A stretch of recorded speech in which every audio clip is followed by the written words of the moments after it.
Hey there mga may loves Aquarius! Thank you so much po sa patuloy at wala ninyong patid na pagsuporta sa akin dito sa channel na to. No? So yan, bago natin simulan ng inyong December 2023 reading, reminders at advice muna tayo ni hindi po all of you ay makaka-resonate. Kaya naman, piliin mo lamang yung mga mensahe or messages na sa tingin mo ay para sa'yo at kung feel mo na ang reading na tayo for you, then this reading might really for you. And of course, wala tayong gender here, babae, lalaki, LGBT cross-watchers, you're all welcome here. Just take how this resonates with you. So what are we waiting for? Let's dive now into your reading and let's see what messages we have here for you. Aquarius. This is for December 2023. Spirits and Angel, guys. Archangel Michael, thank you so much. Money ha, money ha. Eh, lalo na yung may business dyan, no, na may kulay pula. Yan, no. Hindi yun yung kulay pula na ampaw na ibibigay nyo sa mga inaanak nyo. Pero may pangbigay kayo. Woohoo! I saw the Emperor together with the 10 of coins energy lang naman. So you are about to hit that jackpot, no? Money is coming sakto lang for the holidays, no? Pero alam mo, kahit na matapos pa ang holiday na ito, no, I'm seeing, no, that you are gonna step into the tuloy-tuloy na pagpasok ng magandang flow ng money. Yeah, it will continue up until 2024 right here. Okay. So, hindi ko alam kung may binibenta ka ba, may sinisell ka tapos maraming kulay pula or baka ikaw to na parang may business ka or may services ka rito na pwedeng yung tagline nyo is kulay pula. Just take how this resonates na, but definitely you are on fire. Yun, no? You are on fire. Could be manifesting here a lot of money and it's coming. Yung iba naman, matagal mo nang minamanifest yung pera na yan. No? Ngayon, no, sakto. No, sakto sa holiday, no, ang pagbubunga ng money na yan. Wow. So yeah, definitely that's what I'm getting for a lot of you. Aquarius. Yan. Love it, guys. Money, money, money. Okay, let's go. Yes, for this reading, we have two decks. So, ilatag na muna natin lahat. No? Pagkasyahin natin. No? Upong 12 lang. Okay. Mm-hmm. Yes. Oh, wow.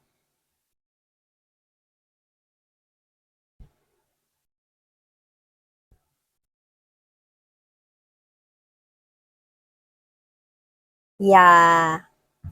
Definitely you're manifesting love with the Magician together with the Two of Cups energy and the Star. Okay? Love is coming. Love is coming. See? It's coming. This person could be traveling or already in your proximity. Yeah? Nasa area mo na. Nasa malapit na lang. Okay? Doesn't have to be nakapitbahay mo lang siya, no? Ganun kalapit or what, no? Pero, anong kuha ko rito, no? Like the orbit of having a relationship, especially if you are single, no? You will be single no more. I'm seeing this person here already in your proximity. Yeah. Blackpink in your area. Yeah, no? Blackpink. Yeah, this person here, yes, mga babes, nakikita ko rito, no, na ikaw ang kanya rito magiging biggest fan or siya ay magiging biggest fan mo kasi narinig ko yung kanta ni, ano, sino to? Lady Gaga ba yun? Yan yung, I'm your biggest fan, I follow you until you love me. Papa, Papa, Rossi. Yan, diba? Okay, so kung sino man to, mga babes, no, pwedeng matagal mo na rin siyang wini-wish na baka siya yung minamanifest mo, especially if you are having a specific person here, okay, na tinitingnan. Pero, no, mga babes, no, kung sino man din siya, parehas yung minamanifest yung isa't isa kasi maaring ikaw, I mean siya, ang biggest fan mo. Yeah. So, kung ano man nangyayari dito, definitely love is forming, no? At nakikita ko rito, no, na kung sino man yan, okay, maaaring nasa life mo na, maaaring kilala mo na, pwedeng hindi pa at papasok pa lang siya sa life mo. But definitely, magugustuhan mo siya, of course. At alam mo ba, lumalabas ka bilang Queen of Wands dito. So, ibig sabihin, alam mo kung anong gusto mo. So, pag sinabi mong gusto mo tong tao na to, gusto mo to, no? At saka ikaw, pagka namili ka, kunwari sa mall, no? Bibili ka ng ng bag, okay? Okay? Pag may pinagpilian ka dun, no, yung napili mo, yun na talaga yung sa tingin mo, no, na talagang sure ka na talaga. Because the Queen of Wands is someone here na desidido, alam at sigurado kung ano yung gusto niya, no, sa buhay niya at kung sino yung gusto niya patuloyin sa life niya. Especially kung ikaw to nagsisimula ka ng bonggang-bongga with that Ace of Coins energy. Gusto mo na ng stable lahat, no, yung nagsistay, yan, no, mapagamit, no, yung may kalidad, quality talaga, no, anumang desisyon sa buhay, no, at sa buhay pag-ibig, yan, no. Kung sino itong minamanifest mo, no, pwedeng minamanifest rin niya yung someone like you. Definitely the energy here na hindi pa kayo nagkakaroon ng relationship. Pero kung nasa buhay mo na to, no, at ganyan ang naging pangyayari rito, nakikita ko na magtutuloy-tuloy with that Eight of Wands energy ang maganda ninyong pagsasama. No? Ang kulay pula na yun ay maaaring indikasyon rin, no, ng pag-ibig at pagmamahalan. No? Pamamayani, no? Nakita ko ng bahay, pamamayani sa loob ng tahanan. Okay? So yeah, definitely there is a home, you know. Gusto mo yung next mo na makakatuluyan, I mean yung next mo makaka-relationship, ay makakatuluyan mo na, you know, may bahay dun sa di kalayuan, mga babes. Yan. Yan, mga babes, may someone here na talagang magkakaroon kayo ng family together. Yan, o, yung iba sa inyo ka in relationship nyo na yan ngayon. Sabi ko nga sa inyo, timeless to. Nakikita ko magtutuloy-tuloy yan. At baka kayo to na, atag nito, magpe-purchase kayo ng house na matutupad na yun kasi yun ang one of your dreams, no? Together yan, no? And also nakita ko rito, okay, the moon is right here, strength card and there's this judgment, definitely. Meron dito, no, na ilang buwan na rin, siguro ikadalawang buwan na ito, or kung hindi ikadalawang buwan, mga babes, no, maaring siya ay 18 is what I'm picking up eh. Okay?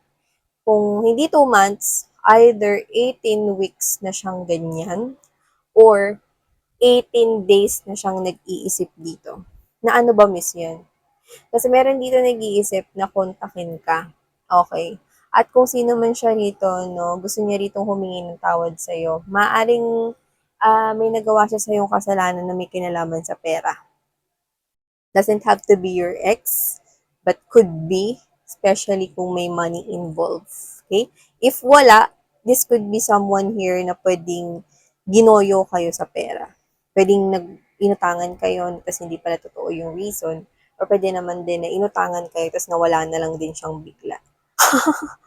Kasi someone from the nakaraan yung nakikita ko rito, approaching you kasi hindi mo siya binibigyan ng attention with the Page of Cups energy. No? This someone here could be younger than you, pero nakukuha ko, immature siya. Okay, doesn't have to be na younger by age or younger talaga, pero yung energy niya is immature, no? Kumbaga mga babes, no, parang ano siya, yung klase ng energy rito, no, na hindi sumasabay sa pagbabago. Unlike you, no, marami ka na ritong natutunan sa life at sumasabay ka talaga. Yes. And I'm also picking up right here an offer, you know, another energy here. This is not someone na makakatuluyan mo na sinasabi ko kanina. Iba to. Okay? Meron ako dito nakikita na nagmamahal sa'yo. Pwedeng literal na mas bata siya sa'yo. Yun ang nakukuha ko dito, Aquarius. At kung sino siya, seryoso siya sa'yo. Pero seryoso ka rin kasi, di ba sabi ko nga sa'yo, okay? Whether alam mo na may nagmamahal sa yung iba, no, or hindi mo alam, unaware or aware ka man, no, talagang sure ka na dito sa taong minamanifest mo. Either specific person yan na kilala mo na, or pwede rin naman na specific na individual na gusto mong ma-attract sa buhay mo. No? Doon ka na talaga nakatingin. Kaya hindi ko nakikitang bibigyan mo siya ng pansin kahit na sobra pang siyang maging seryoso sa'yo. Malakas ang energy na katrabaho mo siya. Or kung hindi, business partner mo yan. Yan. Hmm.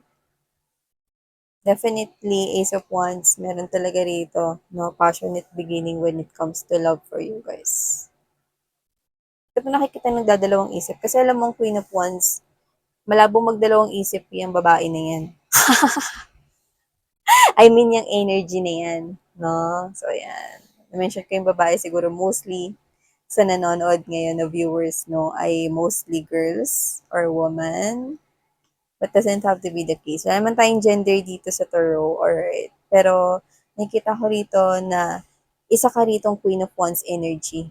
ang energy mo ay nagtataglay ng hindi ka nagdadalawang isip, no? Lalo na kapag pagdating sa love and relationship.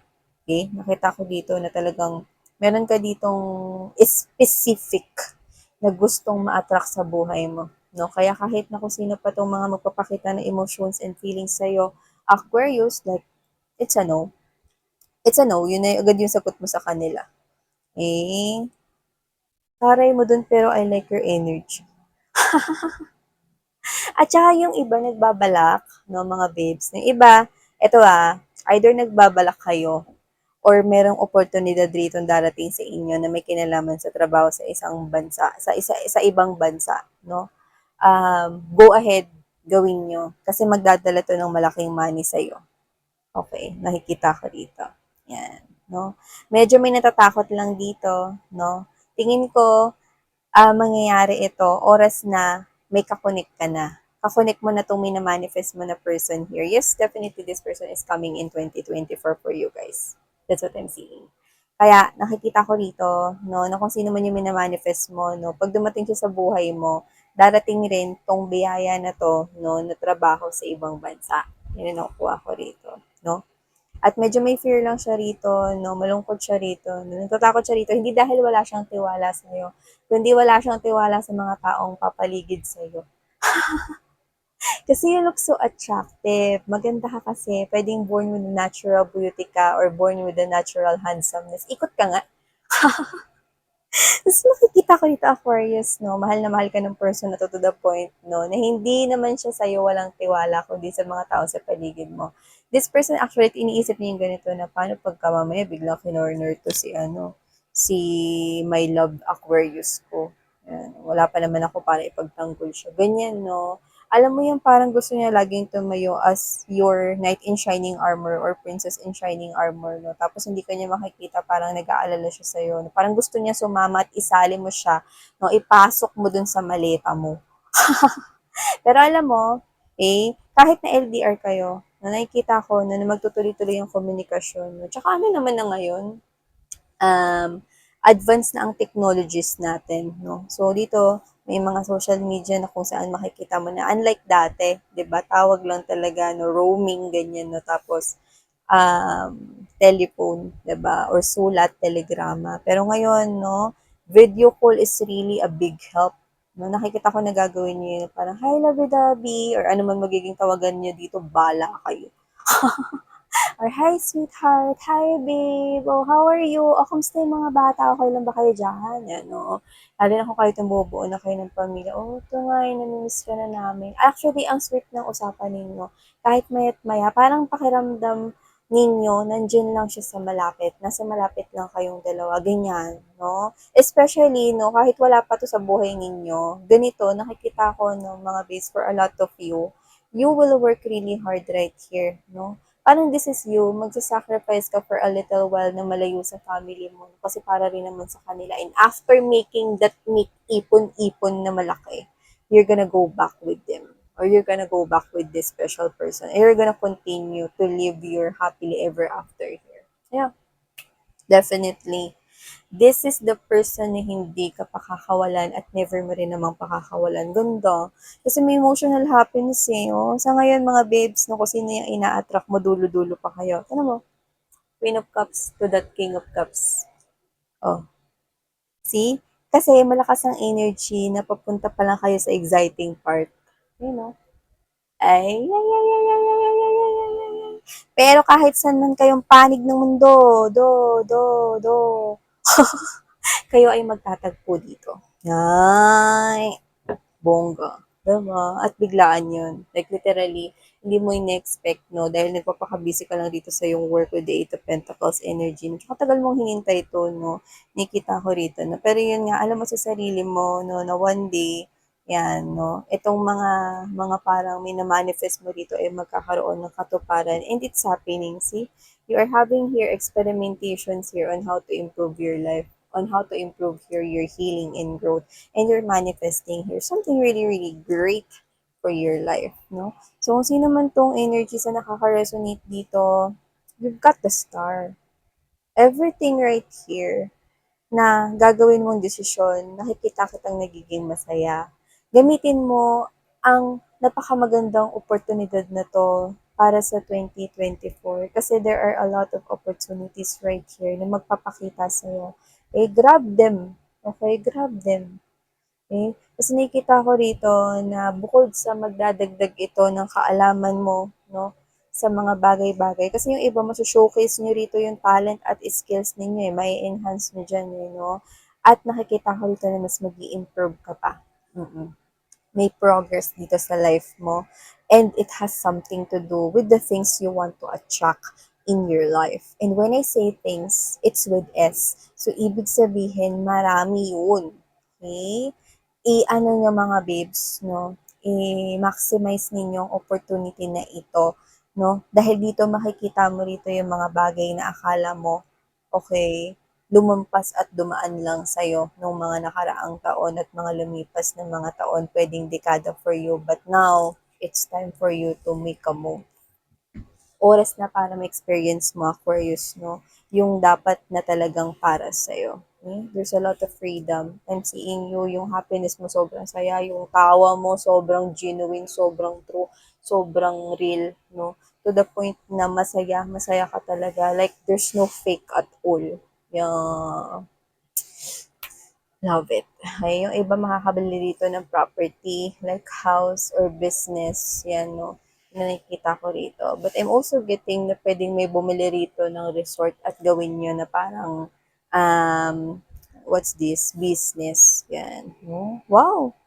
Ang ganda, no? Alam niyo mga babes, no? Walang mataas, walang mababang pangarap, walang ganyan, basta mangarap ka. Okay? Mangarap ka, gumawa ka ng action, maaabot mo yan. Okay? Your angels and spirit guides here are with you. Okay? They're gonna accompany you all the way to this success. Okay? So thank you so much. Wow. Aquarius, these are all the messages we've got for your December 2023 going onwards 2024. Thank you so much. Sarang life. Annyeong.